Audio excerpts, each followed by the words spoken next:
Hi everyone, welcome back to our channel. For today's video, we're gonna learn how to limit Facebook comments on all your public posts going forward. It's super fast and easy, so let's get started.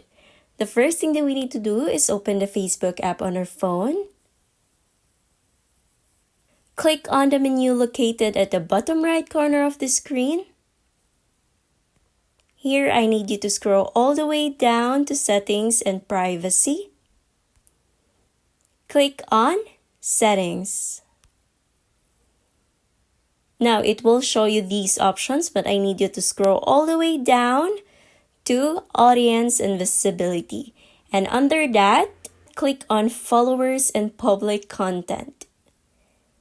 And as you can see, there is already an option for who can comment on your public post. Click on that and you can set it to public, friends of friends, or friends. And whenever you post going forward, it will automatically be on the selected option. And that's it. That's how you limit Facebook comments on all public posts going forward. And if you find this video helpful, don't forget to click like, subscribe, and click that notification bell for more videos like this. Thanks for watching!